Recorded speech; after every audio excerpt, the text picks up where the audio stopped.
자, 오늘 말씀을 같이 보겠습니다. 요한복음 16장 7절 말씀입니다. 한 절 말씀을 우리 같이 읽겠습니다. 요한복음 16장 7절입니다. 그러하나 내가 너에게 실상을 말하노니 내가 떠나가는 것이 너에게 유익이라. 내가 떠나가지 아니하면 보혜사가 너에게로 오시지 아니할 것이요 가면 내가 그를 너에게 보내리니. 아멘.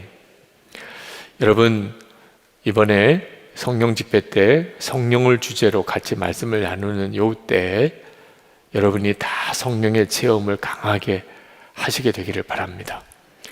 우리가 낙심하고 좌절하고 실패하고 예수를 믿어도 기쁨도 없고 증거가 또 없고 간증도 없이 사는 이유는 성령의 역사가 없이 신앙생활을 하기 때문에 그렇습니다. 성령께서 역사하시면 모든 것이 다 바뀝니다. 성령의 역사는 보통은 이런 집회 때 성령의 역사를 체험하게 됩니다. 미국에 계신 저희 양 아버님, 실제로는 저희 큰아버님 되시는데 그분이 폐결핵으로 거의 죽음을 눈앞에 두고 계셨던 분입니다. 이북에 계셨던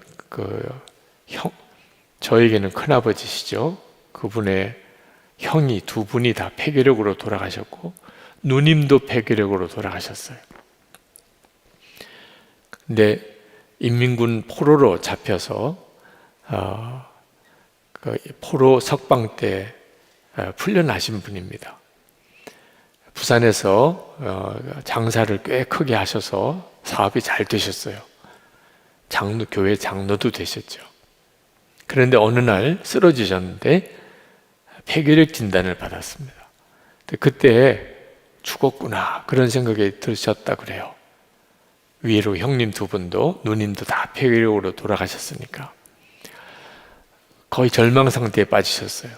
그래서 다 사업도 접어버리고 그리고는 서울로 이사를 가셔서 거의 매일 극장 가서 영화 보고 이제 얼마 안 있으면 죽으니까 그렇게 지내시다가 어느 날 교회 부흥회에 참석하셨는데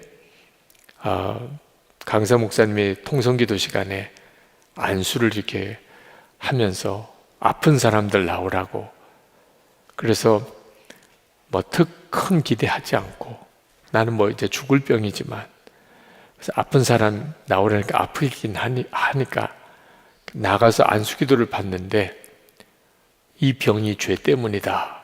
그게 딱 깨달아지더래요. 얼마나 회개의 역사가 일어나는지. 그리고는 어릴 때부터 결혼하기 전까지 지었던 죄들이 다 선명하게 깨달아지더래요. 그래서 그 집회가 끝나고 집에 와서 어머니에게 그 결혼하기 전에까지 지었던 죄를 다 고백을 했습니다. 어머님도 그걸 용서해서 받으시고 목사님 찾아가서 또 다 고백을 했습니다. 그때 기도문이 열리셨대요. 그전에는 그저 교회를 다니는 사람이었을 뿐인데 기도문이 열렸대요. 그날 집회 때 회개하고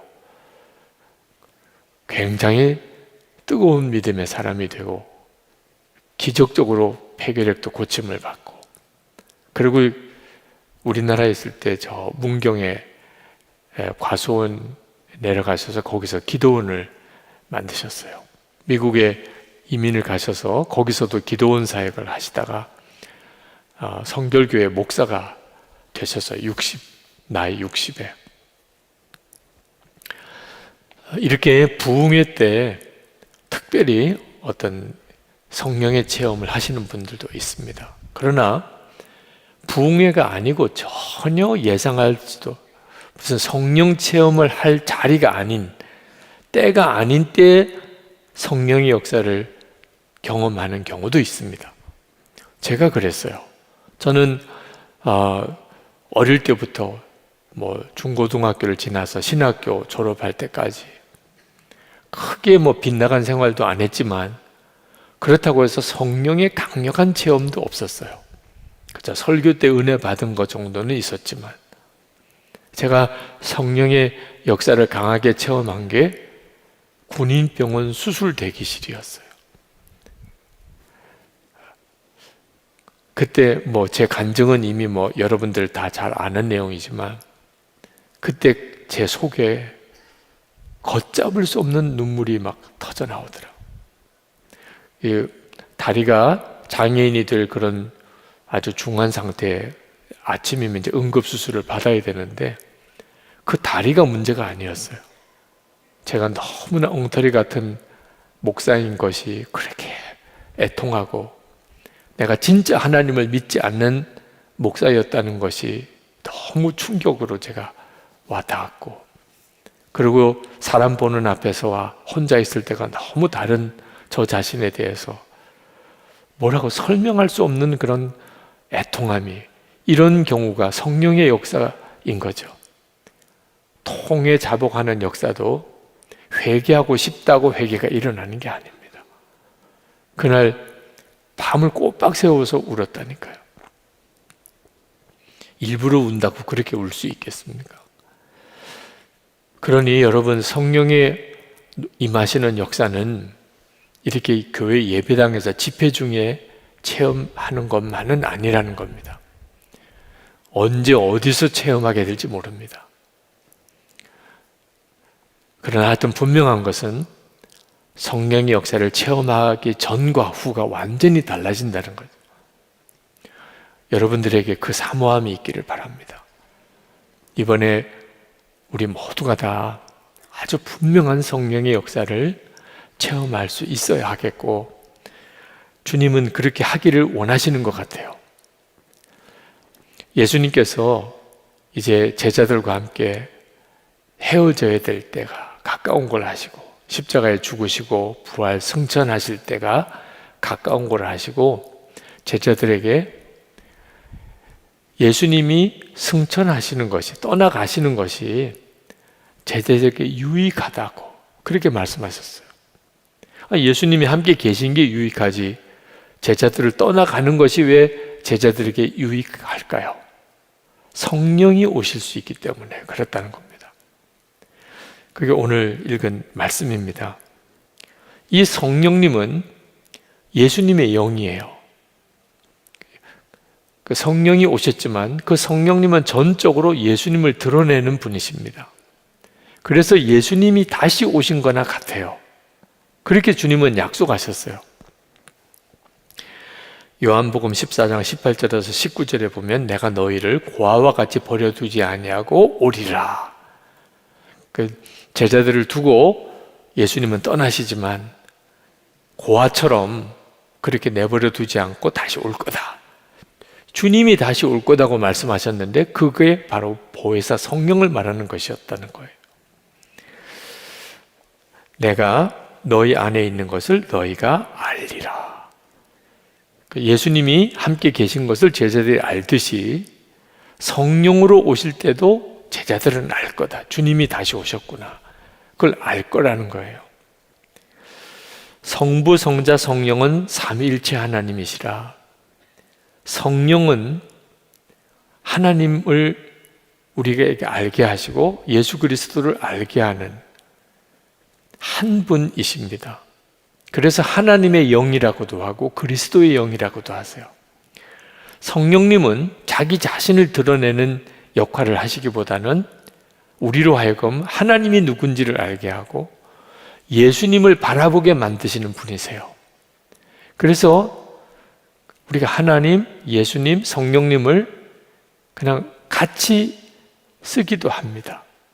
저는 예수님을 바라보자, 우리 안에 예수님이 계시다, 그렇게 그걸 그냥 하나로 모아서 말씀을 드리는데, 우리 안에 계실 수 있는 하나님은 성령님밖에 없습니다.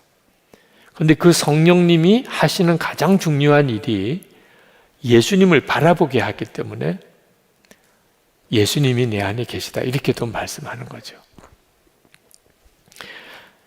요한복음 14장 12절에 내가 진실로 진실로 너에게 이르노니 나를 믿는 자는 내가 하는 일을 그도 할 것이요 또한 그보다 큰 일도 하리니 이는 내가 아버지께로 감이라. 참 믿어지지 않는 말씀이죠. 예수님을 믿는 사람은 예수님이 하는 일도 할 것이다. 그보다 더 큰 일도 할 것이라. 정말 믿어지지 않는 말씀이었는데 성령님이 우리 안에 오셨다는 걸 알고 나면 그럴 수 있구나 하는 걸 알게 돼요. 그렇죠? 성령님이 예수 그리스도의 영이시니까 내 안에 오신 성령께서 역사하시는 게 주님이 하시는 일이죠. 예수님 당시 때보다 지금은 역사가 훨씬 더 크고 강한 영향력이 있습니다. 예수님 당시 때는 이런 동영상 중계도 없었어요. 그죠? 이런 예배당도 없었다니까. 또 이런 마이크도 없이 말씀을 전해야 되니까 그때는 예수님의 역사가 이 지구상 전체에서 지극히 제한된 범위에서만 있었죠. 지금은 아마 마음만 먹으면 전 세계에 동시 중계도 돼요. 그보다 더 큰 일도 할 것이라. 성령의 역사에 대해서 말씀하신 거예요. 자, 그렇다면 예수님이 결국 역사하실 거라면 왜 승천하셨다가 성령으로 다시 오십니까? 그냥 계시면 되지. 예수님이 같이 우리와 제자들과 늘 같이 계시고, 그래서 지금 예수님이 2100살이 되시고 계속 그때부터 계속 계셔서 예수님도 육신을 가지고 계셨던 분이시라 말이 안 되는 일이에요. 2000년 동안 이상이나 예수님이 계속 살아 계시다. 만약에 예수님이 육신을 가지신 분이 아니시라면 성부 하나님은 창세기 이전부터 지금까지도 계속 계신 하나님이시니까 그건 문제가 될 게 없지만 육신으로 계신 예수님이 승천하시고 다시 성령으로 오시지 않고 계속 살아 계실 수가 없는 거죠.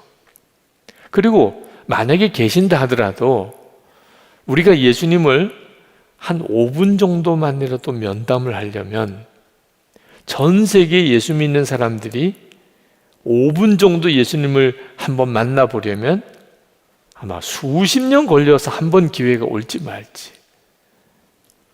그러니 예수님이 육신으로 계신 것보다 성령으로 오신 것이 훨씬 유익이라. 모든 성도들이 다 주님을 만나고 그리고 주님과 24시간 365일 함께 있을 수 있으니까. 그래서 예수님께서 승천하시고 성령으로 오시는 것이 제자들에게 훨씬 유익이라고 하신 거예요. 지난번 성지순례 갔을 때 그때 예수님을 정말 깊이 체험하는 은혜가 있었습니다. 그래서 돌아와서 그 간증을 했었더니 어느 권사님께서 이상하다는 거예요. 그때 예수님은 분명히 우리랑 같이 있었는데 목사님은 어떻게 또 이스라엘에서 예수님을 만나셨냐고. 조크죠? 네. 그때 예수님은 우리랑 같이 계셨는데 이런 일이 가능할 수 있는 게 성령으로 오셨기 때문에 가능한 거예요. 여기서도 주님과 함께, 이스라엘에서 거기서도 주님과 함께. 이게 가능할 수 있었던 것이 성령으로 오셨기 때문에 되는 일이에요. 자, 그러면 성령님이 오셔서 하시는 일이 뭘까요? 흔히 성령님 그러면 권능을 생각합니다. 실제로 성령이 너에게 임하시면 너희가 권능을 받고 이렇게 말씀하셨기 때문에 성령님 그러면 그분은 능력을 행하시는 분 이렇게만 생각을 하는데 실제로 성경을 가만히 읽어보면 성령님이 권능을 행하시는 것도 맞지만 성령님이 하시는 더 중요한 일은 진리의 영이세요. 진리의 영. 무슨 뜻이냐면 성경의 진리와 복음이 믿어지게 하시는 역사가 성령님이 하시는 가장 중요한 역사입니다. 그래서 성령 안 받은 사람이 없다고 하는 겁니다. 성령의 권능이라고 하는 차원에서 보면 주로 은사나 능력과 기적과 같은 거죠. 많은 분들이 성령의 역사를 그쪽에다가 초점을 맞춰서 생각하니까 나는 성령 받았네 안 받았네 하기도 해요. 근데 성령님에게 더 중요한 역사는 성령님은 진리의 영이시라. 그게 바로 요한복음 14장에서 16장까지 성령에 대해서 예수님께서 제자들에게 이제 마지막 순간에 집중적으로 가르치십니다. 이제 성령이 오시게 될 테니까. 그 성령이 도대체 어떤 분이시냐? 그 성령님은 진리의 영이라는 거예요. 예수님께서 제자들을 부르셨지만 솔직히 예수님이 승천하실 때까지 제자들은 예수님이 하신 말씀을 거의 대부분 제대로 믿지도 이해하지도 못했어요. 왜냐하면 성령님만이 진리를 깨닫고 믿게 해주시는 분이시니까 그렇습니다. 그러니까 예수님이 말씀을 전하실 때 제자들이 온전히 믿고 깨닫지 못한 것 때문에 답답해도 하시고 책망도 하신 적도 있었어요. 아직 성령이 오시지 않은 때였기 때문에. 근데 이 제자들이 성령을 받고 난 다음에 비로소 그들이 성경의 말씀이 확실히 깨달아졌습니다. 아, 예수님이 진짜 하나님의 아들이시구나, 메시아시구나. 그리고 예수님이 그때 하신 말씀이 그런 뜻이었구나. 그래서 그게 성경의 복음서에 다 기록이 된 거예요. 실제로 하나님이 사람이 되셨다. 사람의 머리로는 이해가 안 됩니다. 그래서 세상의 사람들은 안 믿잖아요. 예수님이 십자가에 죽으셨는데 모든 사람들의 죄가 사함받았다. 그것도 세상 사람들은 안 믿잖아요. 예수님께서 행하셨던 많은 기적과 말씀들, 어떤 신학자는 그 제자들이 만들어낸 신화라고까지 이야기를 합니다. 그 신학자는 신학자지만 성령의 사람이 아니기 때문에 사람이 이해할 수 있는 것 정도에서만 이해하려고 하다 보니까 그렇게 설명을 하는 겁니다. 성경에 나오는 모든 기적과 같은 일들은 다 제자들이 만들어낸 신화다. 나라마다 다 신화가 있잖아요. 성령님이 아니면 믿어지지가 않는 내용들입니다. 하나님께서 우리에게 성령을 보내신 이유는 십자가의 복음과 성경의 진리를 우리가 믿을 수 있게 하시려고 성령을 보내신 거예요. 그게 성령님이 하시는 가장 중요한 일입니다. 그래서 복음을 전하는 일에도 항상 성령님이 함께 하셔야 돼요. 그래야 그 전도하는 말씀을 사람들이 믿음으로 받아들이게 됩니다. 그래서 우리가 전도할 때 반드시 기도해야 되고 성령의 역사를 의지해야 돼요. 실제로 성경을 가만 보면 모든 전도의 역사에 성령의 역사가 함께 했습니다.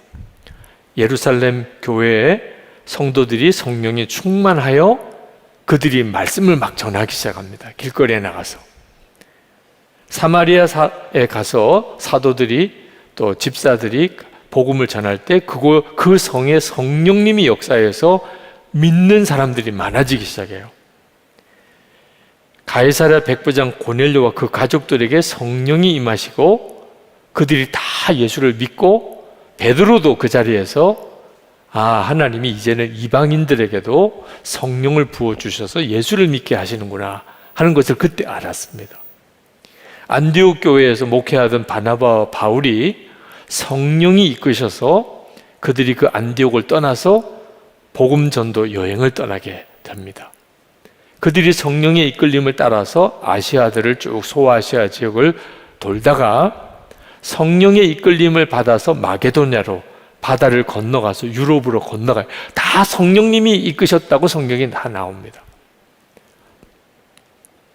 성령님의 역사하심 알아서 전도가 돼요. 왜냐하면 진리의 말씀과 복음을 믿게 하시는 분이 성령님이시기 때문입니다. 예수님께서 육신으로 계실 때 예수님을 아는 것과 성령으로 예수님을 아는 것은 성령으로 예수님을 아는 것이 훨씬 더 정확하고 잘 알게 됩니다. 우리는 생각할 때 예수님 당시 때 내가 그때 있었다면 예수님이 하시는 말씀도 직접 듣고 예수님이 역사하시는 기적도 직접 보고 그러면 얼마나 내가 더 확신 있게 예수를 믿을까? 그렇지 않습니다. 사도 바울은 예수님과 함께 다녔던 제자가 아니에요. 예수님 부활 승천하시고 난 다음에 예수를 영으로 만난 분이 사도 바울이에요. 그런데 사도 바울이 예수님을 베드로나 다른 사도들보다 더 잘 믿었어요. 신기한 일이죠. 갈라디아서 1장 11절 12절에 보면 이렇게 말씀합니다. 형제들아, 내가 너에게 알게 하노니 내가 전한 복음은 사람의 뜻을 따라 된 것이 아니니라. 이는 내가 사람에게서 받은 것도 아니요 배운 것도 아니요 오직 예수 그리스도의 계시로 말미암은 것이라. 그러니까 사도 바울이 복음을 알았어요. 그건 베드로나 야고보나 사도들이 전해준 게 아닙니다. 아라비아 광야에서 성령에 의하여 예수 그리스도로부터 직접 계시를 받은 거예요. 그런데 나중에 베드로가 사도 바울을 만나보니까 예수님의 직접 제자였던 자기보다 사도 바울이 더 정확한 복음을 이해하고 깨닫고 있는 거예요. 그가 베드로서에 그렇게 쓰고 있습니다. 베드로 후서 3장 15절 16절을 보면 이렇게 쓰고 있습니다. 또 우리 주의 오래 참으심이 구원이 될 줄로 여기라. 우리가 사랑하는 형제 바울도 그 받은 지혜대로 너에게 이같이 썼고 또 그 모든 편지에도 이런 일에 관하여 말하였으되 그 중에 알기 어려운 것이 더러 있으니 무식한 자들과 굳세지 못한 자들이 다른 성경과 같이 그것도 억지로 풀다가 스스로 멸망에 이르느니라. 베드로가 사도 바울을 만나서 이야기를 나눠보니까 사도 바울이 깨달은 복음이 너무나 깊어요. 예수님을 직접 만났던 제자인 베드로 자신보다 사도 바울이 알고 있는 이 복음이 너무 놀라워요. 예를 들면 이방인들에게 복음의 문이 열렸다. 베드로는 한동안 그게 잘 안 믿어졌어요. 유대인들에게 복음이 전해지는 것으로만 베드로는 알았거든요. 그런데 사도 바울은 복음의 진짜 능력은 이방인들에게 열린 것이라. 여러분, 지금 우리는 그 논리로 따지면 우리는 이방인이에요.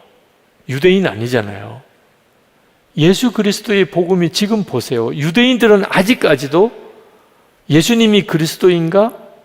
안 믿는 유대인들이 대부분이에요. 그나마도 요즘에 유대인 중에도 예수 믿는 유대인들이 많아지고 있다고들 하지만 비율로는 굉장히 적어요. 근데 지금 대부분의 그리스도인들은 다 이방인들이잖아요. 그러나 베드로와 사도 바울이 같이 있었던 그 당시에는요, 예수 믿는 사람들은 거의 대부분 그래도 유대인 출신이에요. 이방인들은 이제 겨우 믿기 시작한 겁니다. 자, 사도 바울이 어떻게 이 놀라운 비밀을 알았을까요? 성령으로 되신 겁니다. 그러니 우리가 성령께서 우리 가운데 오신 것이 얼마나 놀라운가 하는 것을 아셔야 돼요. 성령께서 우리에게 성경의 진리와 복음이 믿어지게 역사하십니다. 오늘도 우리가 보혈을 의지하여 하나님이 믿음을 주시기를 우리가 기도했는데, 성경에 나오는 모든 진리와 예수님의 십자가의 복음이 마음에 이렇게 확 믿어지는 역사가 성령을 우리 가운데 보내신 가장 중요한 이유입니다. 제가 한번 어느 교회 부흥회를 갔다가 어느 자매가, 귀신 들린 자매가 기도를 받으러 왔어요. 뭐 주변 사람이 데리고 온 거죠. 그 저녁 집회가 끝나고 그 자매를 위해서 기도하는데 어떻게 그 영적으로 완강한지 도무지 어떤 치유, 회복이 일어나지 않아요. 본인이 입을 꽉 닫고 있는 거예요. 예수님을 이름을 불러보라고 그래도 안 하고, 기도하라고 그래도 안 하고. 그러니 뭐 주변 사람이 찬송을 부르고 아무리 기도를 해도 그 자매에게서 귀신이 떠나질 않는 겁니다. 제가 너무 힘들더라고요. 그래서 그 자매에게 내 눈을 쳐다보라 그러고, 하나님이 나를 사랑하신다. 입으로 고백하라고 그랬어요. 그랬더니 나를 무섭게 노려봐요. 절대 입을 안 열려고 그래요. 하나님이 나를 사랑하신다고 그 자매 입으로 고백만 하면, 그러면 당신은 악한 영에서 노임을 받는다. 억지로라도 따라하라. 하나님이 나를 사랑하신다. 한마디씩 따라해보라. 주변에 있는 사람들이 강권하고 하도 그러니까 나중에 정말 억지로 입을 열어서 하나님이, 그리고 나를, 그리고 사랑하신다, 그렇게 따라 했어요. 그리고 그렇게 입으로 시인하기를 몇 번 했습니다. 그리고 저로서는 더 이상 어떻게 할 수가 없었어요. 그러나 하나님이 나를 사랑하신다고 자기 입으로 고백하게 된 것만 또 참 다행이다. 그날 밤에 그렇게 기도하고 얻은 수확은 그거 하나였어요. 이제는 진짜 주님께 맡기는 수밖에 없더라고. 그리고 저는 다음날 새벽 집회도 인도를 해야 되니까 숙소로 들어왔습니다. 그 다음날 새벽기도 나갔는데 거기서 그날 밤에 그 자매가 영적으로 완전히 회복이 됐다는 거예요. 하나님이 나를 사랑하신다. 그 고백을 몇 번 따라한 건데도. 여러분, 하나님이 나를 사랑하신다는 게 성경이 말하는 진리예요. 근데 문제는 그게 안 믿어지니까 문제인 거예요. 세상 사람은 말할 것도 없지만 예수를 믿는다는 사람조차도 하나님이 나를 사랑하신다는 걸 듣기는 했는데, 나도 입으로 시인할 수는 있지만 문제는 믿어져야 되는 거거든요. 이 일이 성령의 역사예요. 오늘 이 밤에도 여러분 성경의 진리가 믿어지게 되면서 여러분 속에 여러분의 영과 마음과 육신과 삶이 완전히 뒤집어지는 역사가 일어나게 하시는 분이 성령님이세요. 사실 기적 중에 기적이에요. 병든 몸이 고침받는 거, 죽은 자가 살아나는 거, 그것보다도 성경이 말하는 놀라운 복음과 진리가 믿어지는 거, 그건 영생이에요. 십자가의 복음으로, 은혜로 내 죄가 사함받았고 하나님의 자녀가 되었고, 예수님은 나의 구세주이시고 하나님은 내 아버지시고 하나님은 나에게 기도할 허락을 주셨어요.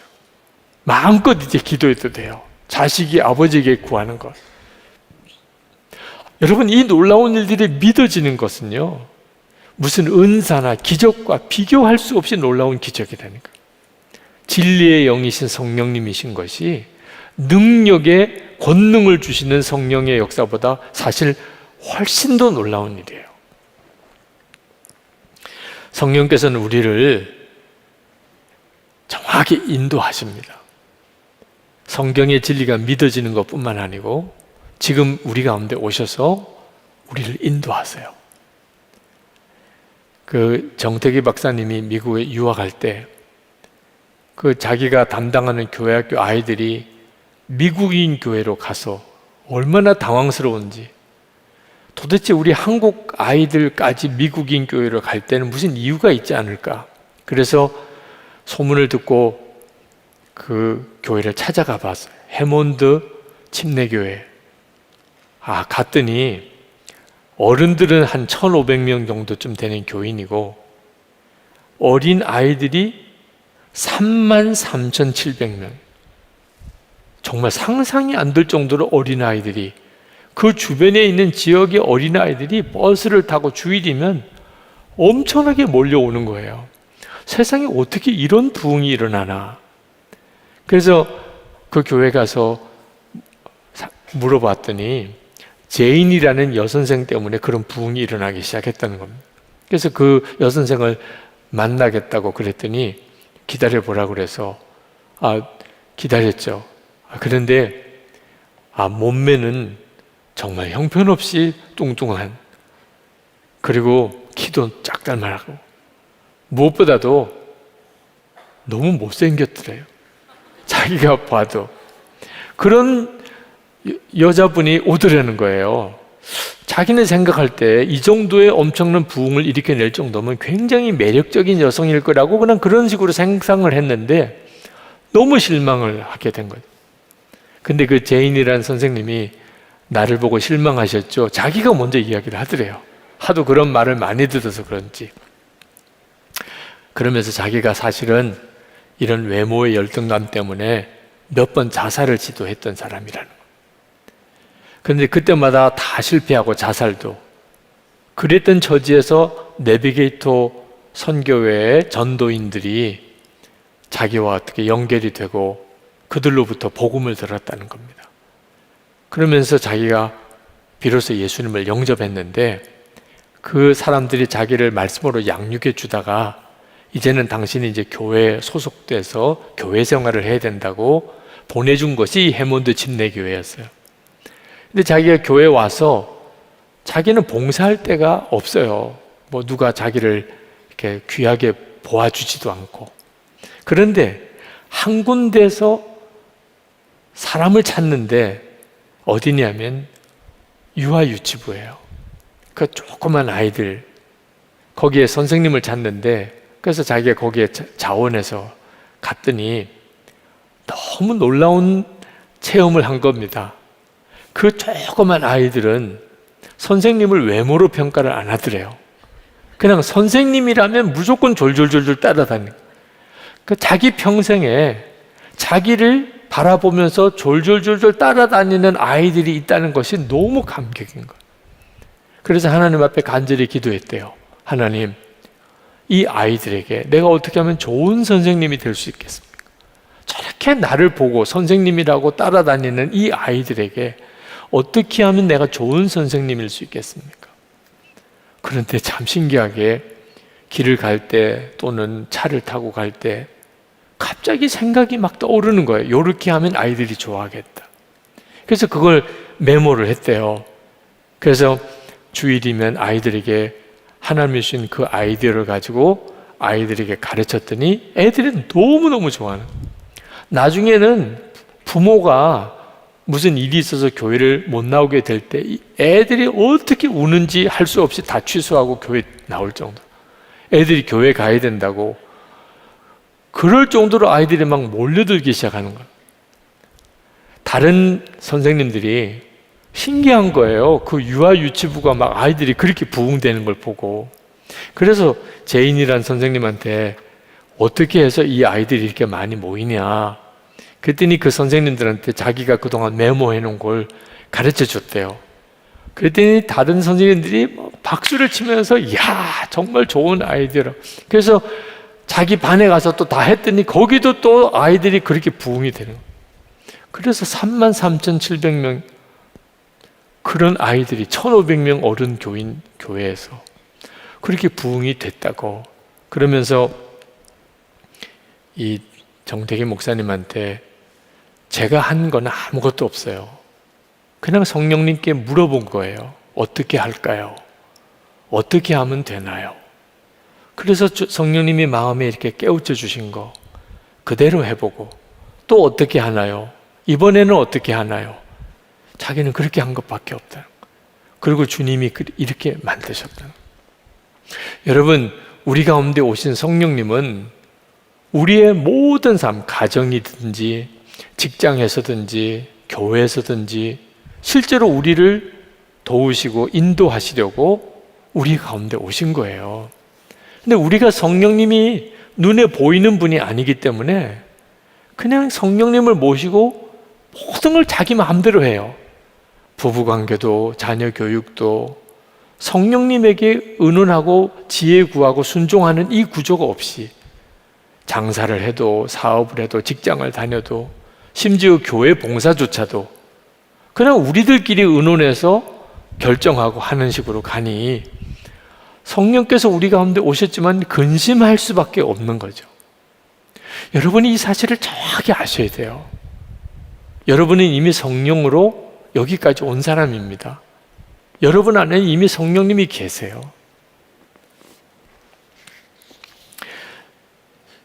여러분 안에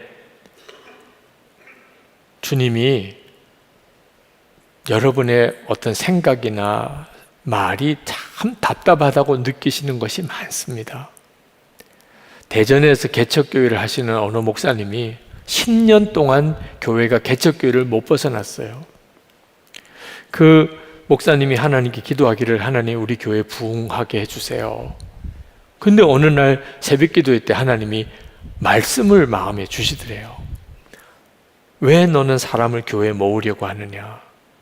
아니 하나님, 사람을 교회에 모아야죠. 그게 교회 부흥 아닙니까? 그때 주님이 내게로 사람을 모아야지 왜 교회로 사람을 모으느냐, 그런 말씀을 주셔서 깜짝 놀랐다는 거예요. 아, 사람을 예수님께로 모아야지 교회로 모으는 게 아니다. 그래서 주님께 기도했대요. 하나님, 저는 목회 실패했습니다. 10년 동안 여전히 미자리 교회를 못 벗어나고 있습니다. 그랬더니 주님이 너가 실패한 게 아니고 내가 실패한 거다. 아니, 제가 실패한 거지 왜 주님이 실패한 겁니까? 저는 지금까지 목회하면서 교인이 이 정도밖에 안 됩니다. 그랬더니 주님께서 그러면 너가 교인이 이것밖에 안 돼서 실패한 거라면 교인이 많이 모이면 너가 성공한 거냐? 아, 그 목사님이 자기가 그동안에 얼마나 삐뚤어진 생각을 하고 있어요. 나는 너가 이렇게 사람들을 많이 모아서 부흥되는 거, 내가 너에게 그걸 원하는 거 아니다. 내가 원하는 건 너 자신이 바뀌는 거야. 너의 믿음과 너의 생각과 그게 바뀌기를 내가 지금까지 바라고 있었어. 만약에 너가 이렇게 교인이 많이 모이지 않았다면 너는 이렇게 나와 이렇게 대화도 안 됐을 거야. 그 목사님이요, 그때 주님과 나눴던 대화를 목회자 기도 모임 때 와서 쭉 이야기를 하시더라고요. 아, 제 마음속에 그분이 정말 영혼이 순수하신 분이라고 느껴지더라고요. 이건 그 목사님만 아닙니다. 여러분들도 정말 진심으로 여러분 안에 성령께서 여러분을 돕는 보혜사시거든요. 가정 문제, 여러분 직장 문제, 자녀 문제, 부부 문제, 다 성령님께 의논하면 성령께서 바로 생각을 바로 잡아주세요. 그 목사님이 기도하는데 그 교회 화장실이 빌딩에 지금 있는 새 들어있는 예배당인데 그 계단에 화장실이 있어요. 교회 화장실이. 그런데 하도 그 아래층에 있는 유흥주점도 있고 술 취한 사람들이 교회 화장실에 들어와서 밤마다 거기다가 온갖 오물을 다 쏟아놓고 가는. 그래서 너무 화가 나서 화장실을 잠궈 했습니다. 열쇠를 해서. 기도하는데 하나님이 화장실 잠근 거를 책망하더래요. 너 왜 화장실을 잠그냐? 아니 하나님, 그거 언제까지 계속 청소하고 있어야 돼요? 술 취한 사람 그 쏟아놓은 오물들 그걸 다 내가 청소를 해야 하는 게 목사 할 일입니까? 그때 주님이 말씀하시더래요. 너 용변이 급할 때 갔는데 화장실 잠기면 어떠냐 마음이. 그래가지고 다시 열었대. 계속 청소하고 계속 열었대요. 여러분, 우스운 이야기 같아도요, 그렇게 성령님은 우리들의 실제적인 문제에 대해서 우리에게 말씀하시고 우리의 마음과 생각을 바로잡아 주시고 행동하게 하신다니까요. 그래서 우리 가운데 오신 분이에요. 우리가 성령님에 대해서 눈이 뜨이게 되면 비로소 우리의 성품이 바뀝니다. 예수 믿는 사람 다 와져요. 가장 중요한 변화가 예수님이 함께 계시는 게 믿어지는 거예요. 예수님이 나와 함께 계시는 게. 어느 목사님 사모님이 이제 가정 예배 드릴 때 예수님 우리 가정에 오세요 이렇게 기도를 했더니 초등학교 2학년 다니는 딸이 기겁을 하면서 엄마 그렇게 기도하지 마 그러더래요. 예수님 우리 집에 오시면 너무 부담돼. 아니 손님 오시는 것처럼 생각을 하더래요. 그냥 예수님 우리 교회 가서 만나고 우리 집에는 안 오시면 좋겠어. 그런 심정이신 분이 지금 여기도 계세요. 말을 안 해서 그렇지. 근데 성령님이 하시는 일이 주님이 내 안에 계시구나. 그게 믿어지는 거예요. 예수님이 내 안에 계시는 게 믿어지면 그때부터 예전처럼 못 살아요. 부부 관계도 완전히 달라져요. 자녀들 대할 때 부모님에게, 형제들에게, 이웃 사람에게, 직장 동료에게, 교인들 사이에 완전히 달라져요. 항상 주님이 내 안에 계신 게 믿어지니까 사람이 완전히 달라지게 돼요. 우리 가운데 오신 성령님은 그 때문에 우리의 가운데 오신 거예요. 제자들이 예수님이 승천하시고 난 다음에 하늘만 쳐다보고 있었어요. 그때 천사가 너희들이 본 것처럼 너희들 가운데 임하게 될 것이다. 그리고 마가다락방에 오순절에 성령이 임하고, 와, 내 안에 계시구나. 육신으로 같이 계실 때랑 제자들의 마음 심령 속에 오셨기 때문에 12제자가 다 전 세계로 흩어졌습니다. 육신으로 계시면 함께 몰려다녀야 되잖아요, 12제자가. 근데 성령께서 마음에 심령에 오시니까 그들은 한 사람은 인도로, 유럽으로 다 흩어졌어요. 정말 놀라운 일이죠. 어느 목회자 모임에서 전도사님 한 분이 간증을 하셨어요. 우리 교회 오셔서 장로교 전도사님이신데 우리 목사님, 김승혜 목사님 잘 아는 선배이시라 만났더니 김승혜 목사님이 그런 이야기를 하더래요. 전도사님 옆에 늘 예수님이 계신 게 느껴지나요? 근데 그 전도사님은 그 말을 듣고 처음에는 김승혜 목사님이 이상한 사람처럼 느껴지더래요. 아니, 예수님이 옆에 계신 게 느껴지다니. 그런 말 처음 들어본 거예요. 예수님이 옆에 계신 게 느껴지나요? 좀 이상하다. 저 목사님이 조금 이상한데. 그렇게 생각을 하고 그날 이제 기도 모임이 끝나고 집으로 가면서 이제 지하철을 타고 앉아서 가는데 갑자기 예수님이 옆에 계신 게 느껴지기 시작하는 거예요. 갑자기 막 마음이 떨리고 주님이 나와 지금 함께 여기 계시다. 너무너무 마음이 이상하더래요. 그리고 두려운 마음도 들기도 하고 너무 감격스럽기도 하고 이게 뭐지? 자기가 지금 무슨 수련회 간 것도 아니고 지금 부흥에 참석한 것도 아니고 지금 지하철 타고 집에 가고 있는 중이에요. 그 전도사님이 그때부터 주님은 나와 늘 같이 계시다는 것에 대한 눈이 열리셨다. 주님과 동행하는 삶에 대하여 시작하신 계기가 된 일이에요. 이 일이 다 성령님께서 하시는 일이에요. 오늘 이 시간에 우리가 함께 정말 기도할 제목입니다. 예수님께서 제자들에게만 성령님을 보내주신 게 아니고 지금 우리에게 성령님을 보내주셨어요. 우리야말로 정말 성령의 역사가 필요합니다. 주님은 여러분이 성령님에 대해서 더 알기를 원하시고 성령님은 역사하기를 원하세요. 우리가 성령님을 갈망하는 것보다 성령님이 더 원하세요. 제게 이 말씀을 전하게 기도하면서 계속 주님의 마음에 감동을 주시는 것이 저는 그 까닭이라고 생각합니다.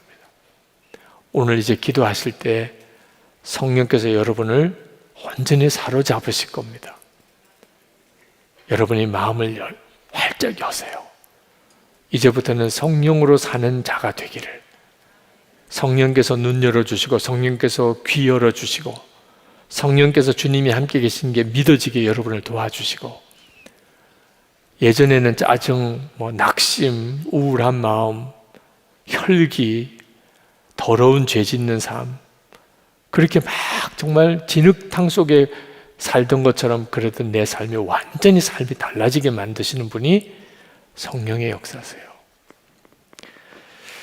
성령이여 강림하사 아주 제 옛날에 정말 부흥회 때마다 그렇게 불렀던 찬양입니다. 근데 갑자기 그 찬양이 생각이 나요. 여러분 중에 좀 젊으신 분들은 잘 모르실 수도 있겠다고 싶은데 굉장히 영감 있는 찬양입니다. 우리 그 찬양을 좀 같이 부르시면 좋겠어요. 성령이여 강림하사, 우리 찬양을 우리 몇 번 같이 부르시고 같이 기도하겠습니다. 오늘 밤에 강력한 성령께서 여러분을 사로잡으실 것입니다.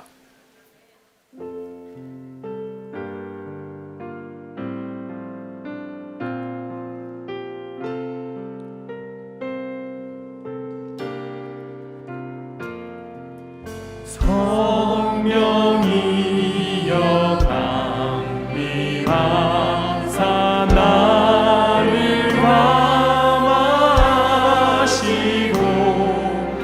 애통하며 회개한 맘 충만하게 하소서. 예수여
주여 나의 심령을 성령으로 충만하게 하옵소서.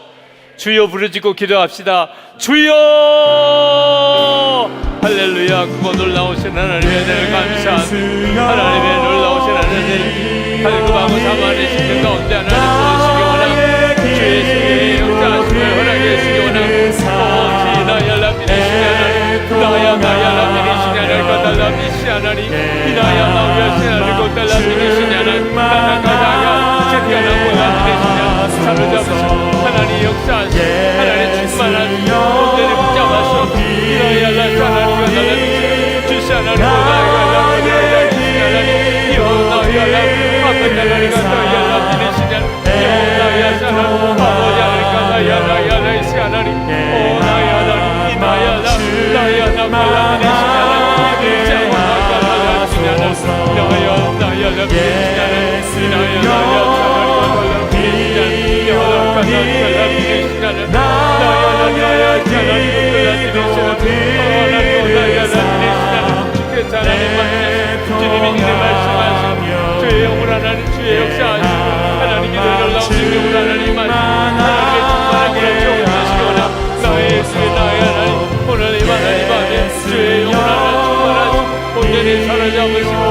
물을 더하여서 깊은 은혜로 주님 사로잡아 주옵소서. 하나님의 만드신 하나님의 우리가 하나님의 영으로 질병을 충만하게 하는 하나님의 역사를 도와여 주시기 원합니다. 하나님 놀라우신 아버지 그 가운데로 또 같이 하여 주시기를 원합니다. 주님 도와주셔서 놀라우신 주님 이신 하나님 하나님의 놀라우신 역사 주님 사로잡아 주셔서 아버지 간절히 간구하여 주님 도와주시고 하나님 역사여 주님 도우셔서 아버지의 도우심이 역사여 주시기를 원합니다. 주여 성경의 진리가 분명히 믿어지고 하나님 깨달아지고 확신 위에 거하게 하소서. 모든 의심이 다 떠나게 하소서. 온전한 확신 위에 하나님의 말씀대로 살아갈 수 있게 성령님 역사해 주옵소서. 우리 주여 부르짖고 다시 한번 기도합시다. 주여! 아버지 하나님 이 시간에 주의 성령께서 우리가 하나님 분명한 믿음 가운데 세워주시기 원합니다. 하나님 주의 진리가 하나님 성경의 모든 진리가 하나님의 모든 말씀이 다 깨달아지고 믿어지게 되기를 원합니다. 하나님 주님 모든 나무에 우리가 간이인 것이 하나님 우리가 하나님 주님의 음성을 들으며 주님의 양인 것이 하나님 우리가 하나님 하시는 일도 하고 더 큰 일도 할 수 있는 자로 세움받은 것 우리 가운데 하나님 주님이 함께 계시는 하나님 그 놀라운 비밀과 하나님의 놀라운 계획 하나님 믿어지고 깨달아지게 하시고 모든 것이 다 합력하여 하나님 이름을 사랑한 자 그 특별한 부르시는 걸 입은 자 합력하여 소원을 이루게 되는 것이 하나님 나의 도우신 하나님 하나님 우리를 사랑하시는 성경자를 쓰시기까지 우리를 사랑하신 하나님 하나님의 놀라우신 사랑의 은혜 그 놀라운 하나님의 역사 믿어지고 지키게 하여 주시기 원합니다. 믿음이 주님의 증거를 도와주시고 하나님의 은혜의 역사를 도와주시고 하나님 불구하지 하나님 사랑하여 주시고 모든 흔들리는 마음이 확신에 구하게 하시고 하나님 위에 더욱큰 충만함으로 하나님의 역사를 더욱큰 역사로 주님을 사로잡아 주시기 원합니다. 주여 나의 하나님 주여 사로잡아 주의 말씀에 사로잡아 주시고 나의 하나님 주의 역사에 주시고 놀라우신 하나님 우리의 바람을 주님 만들어 주시기 원합니다. 하나님 붙잡아 주시기 원합니다. 하나님 역사해 주시기 원합니다. 하나님 충만해 주시기 원합니다. 나의 하나님 나의 아버지 아버지 제발 하나님 아버지 연약한 자를 감사해요. 아버지 불의한 죄를 감사해요. 말씀대로 사는 것이 믿음대로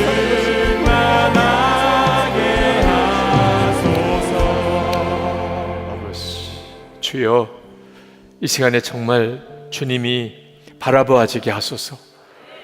주님이 늘 함께 계시는 게 믿어지게 하소서. 주님과 친밀히 동행하도록 성령님 역사해 주소서. 우리 이 시간 3번 부르짖고 주여 부르짖고 기도할 텐데 주님이 바라보아지고 주님이 정말 믿어지고 주님과 친밀히 동행하여지게 해주시기를 우리 정말 간절히 기도하고 오늘 그 은혜를 다 누리게 되기를 축복합니다. 우리 주여 부르짖고 기도하겠습니다. 주여! 주여! 주여! 할렐루야. 따라오신 하나님, 주님이 함께하시고 돌아오시네. 하나님, 주님이 함께하신 하나님 크시네. 하나님 불과 같은 하나님을 넣으신 역사하신 오늘도 하나님 마음에 기도하는 모든 성도들 주님 충만하고 또 충만하시기를 원합니다. 나의 하나님 크신 하나님 어디로 도와주시고 나의 하나님 크신 역사를 도와주셔서 하나님 놀라우신 주님의 은혜로 더욱같이 하소서. 하나님 놀라우신 하나님 크신 은혜로 더욱같이 하소서.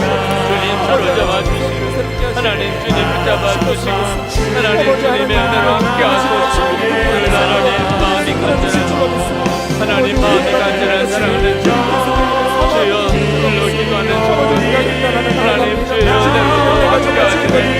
하나님 갈급한 마음을 주님의 기도하는 성도들 주여 붙잡아 주시기 원합니다. 하나님 은혜로 붙잡아 주시기 원합니다. 주님의 바람을 주와 동행하기를 기뻐 주님이 함께해 주시기 원합니다. 하나님 주의 성령이 역사하시고 주님과 친밀히 동행하는 주님과 친밀히 동행하는 삶을 살게 하시기를 원합니다. 아버지 주의 주님만 붙잡고 나갑니다. 주님만 의지하고 나갑니다. 하나님 주님만 붙잡고 주님께만 맡기고 주님만 의지하고 주님께만 하나님 의지하고 주님의 역사하심만 주님의 역사하심만 바라보고 주님의 역사하심만 축복하고 주님의 놀라운 은혜만 축복하고 오 나의 하나님 그신 하나님의 하나님 그 하나님의 주여 우리를 충만하시기 원합니다. 하나님 역사해 주시기 원합니다. 하나님 충만해 주시기 원합니다. 아버지 내가 이제는 더 이상 치료를 못하고 주님 모른 척하고 사는 사람이 되지 않기를 원합니다. 아버지 내 마음 가운데 악한 것을 물러가게 하여 주시고 오직 성령을 사모하는 마음만 우리 가운데 있을 수 있고 오직 성령을 사모하는 마음이 우리 가운데 충만하게 아버지 하나님 아버지 우리가 정말 주와 동행하는 삶을 살아갈 수 있고 성령의 사람 되어질 수 있도록 아버지 우리를 인도하여 주시옵소서. 우리 가운데 주여